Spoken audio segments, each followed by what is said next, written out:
Your conversation's being taped right now. What's up? Okay. Yeah, it's for my podcast. For my podcast. What's up? For real? Yes, sir. I got something to say. We out there, Joe. We out there demonstrating. What's Yeah, up? that's a blessing. What you end up calling? What's the name of it? I got something to say. I got something to say. It's spelled.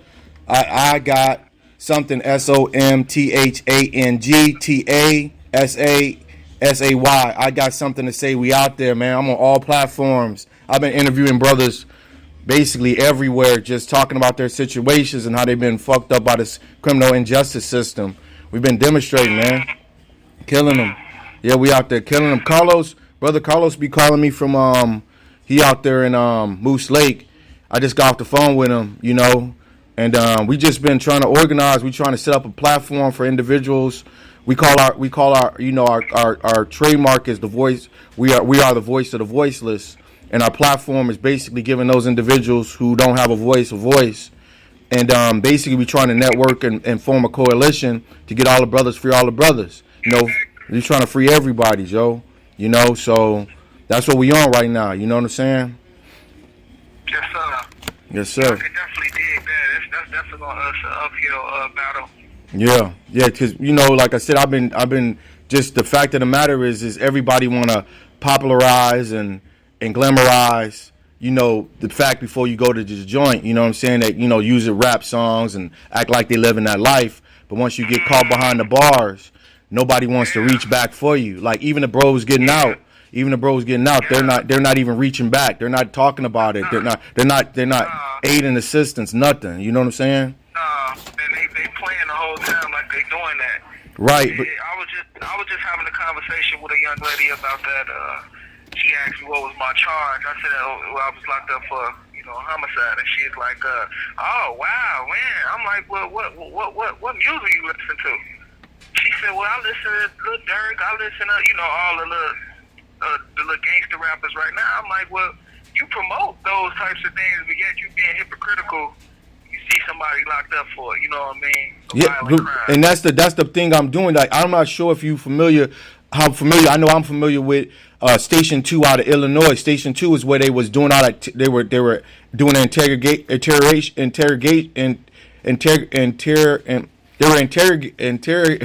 they were basically interviewing individuals, and basically it was a form of, they were terrorizing individuals. They were using electrocution. They were putting bags over people's head. Well, I got a couple of brothers who were locked up at juvenile who came out of that station.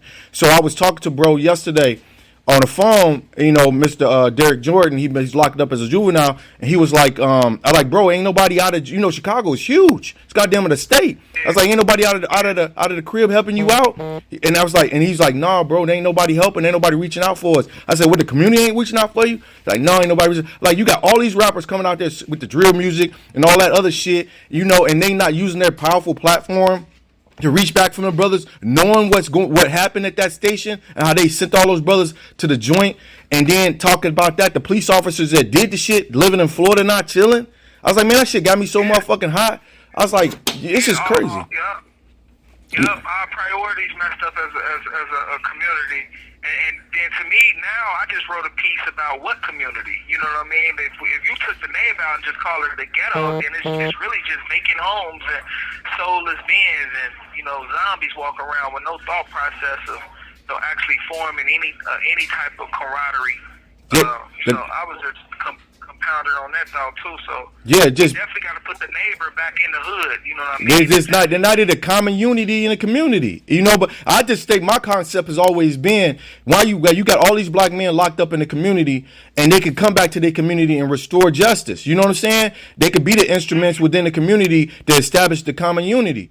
And the fact of the matter is but the communities failed the individual as well as the individual fell in the community. But it's not even that. It's the fact of the matter is the community has turned their back on the individual who's been incarcerated. I like the way you put that, because that brings me to my next point.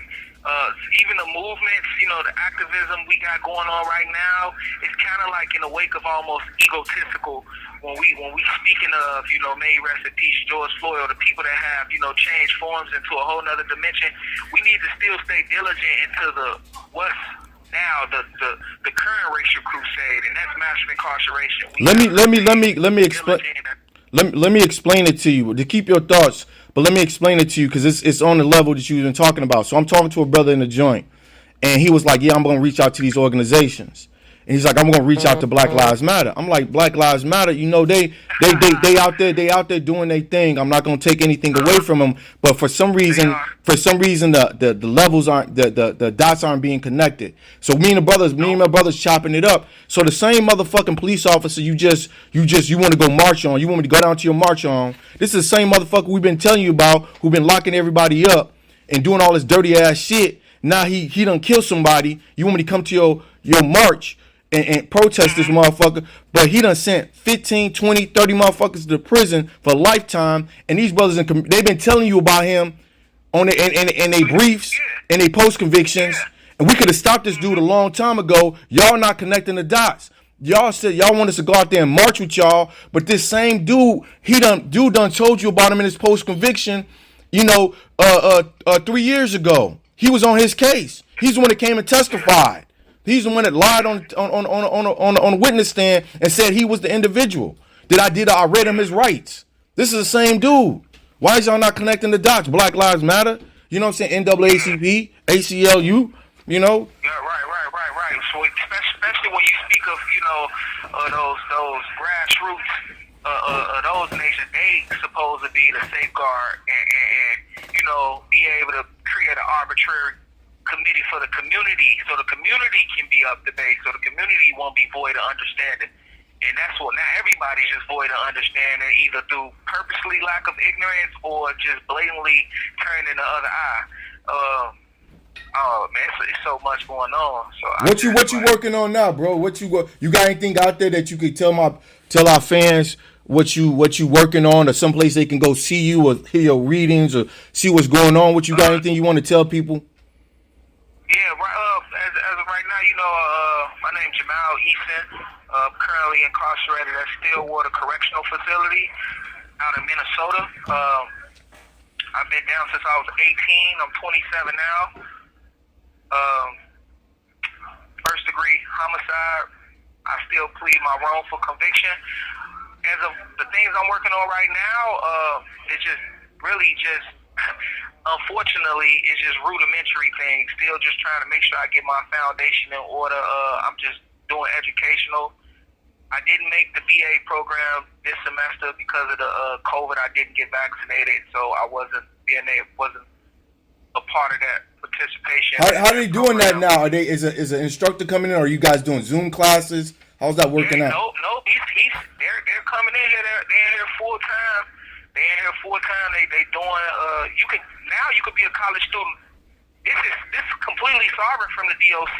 You know what I mean? So do you have to fund it yourself? Are you getting financial aid, or are you paying for the classes yourself, or is it a slide-in fee? They waived that. They brought the Pell Grant back, so now we can file for student loans and all that. So it's getting paid for through student loans, but we can become a full-time college student in here. We don't have to work no job. That would be our job. And what classes are they offering? Are they just offering business administration, or can you choose the discipline you want to? You choose your own major. I was thinking about double majoring in literature and in business, but yeah, you can choose your own major. I've been following the curriculum, and I like the professors because they correlating it to they making it relatable. You know what I mean, to our lifestyle. So they doing a lot of I forget the brother name, but he did the writing. I think it was called The Writing on the Wall. He's from Detroit, ended up getting himself out of prison. He got a book.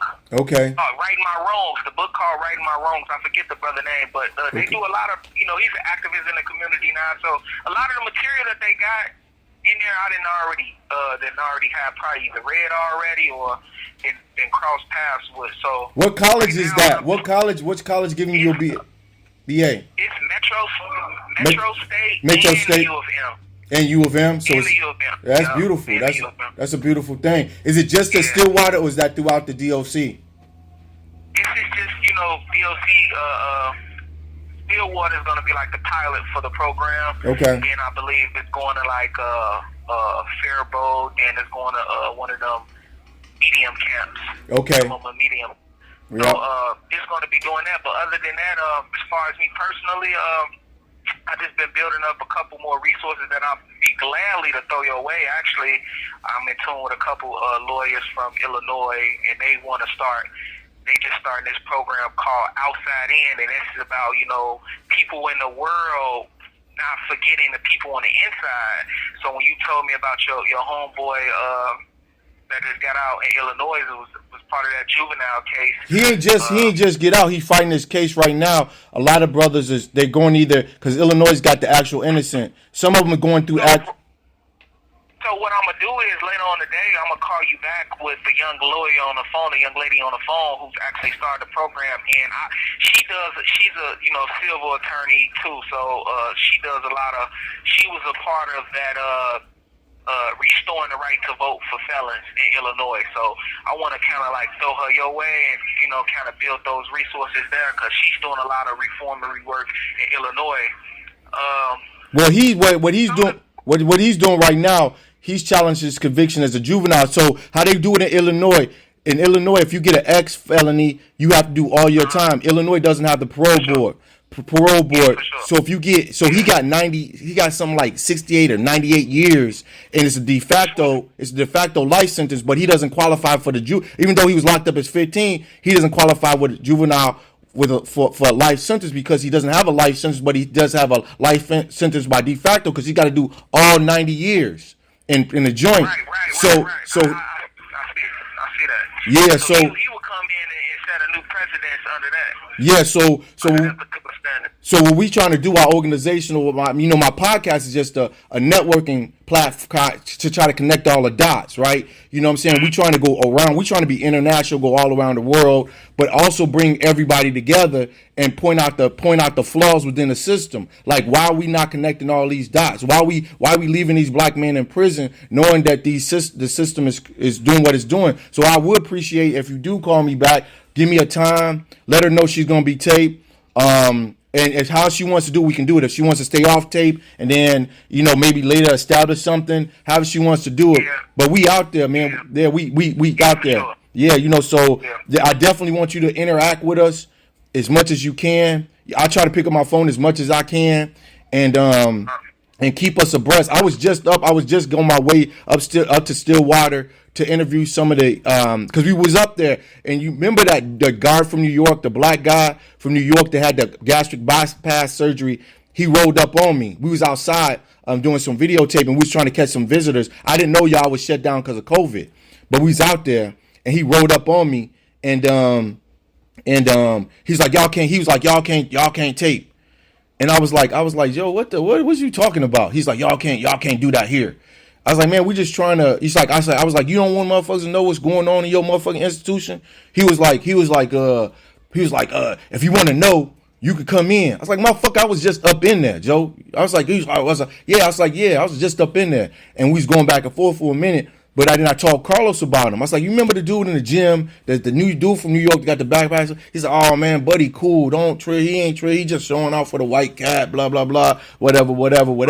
But we're trying to interview family members going up in there just to see how visitation is now and what they're dealing with with that. So that's one of the things I was trying to attempt to do. So yeah, it's a lot.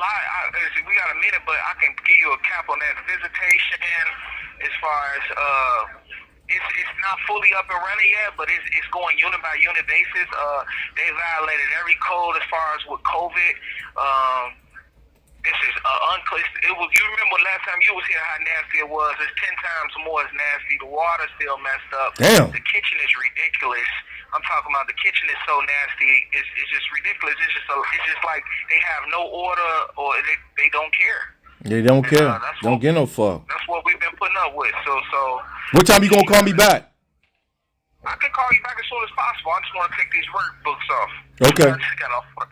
All right, just hit. Yeah. All right, later, bro. Yep. Yes, sir.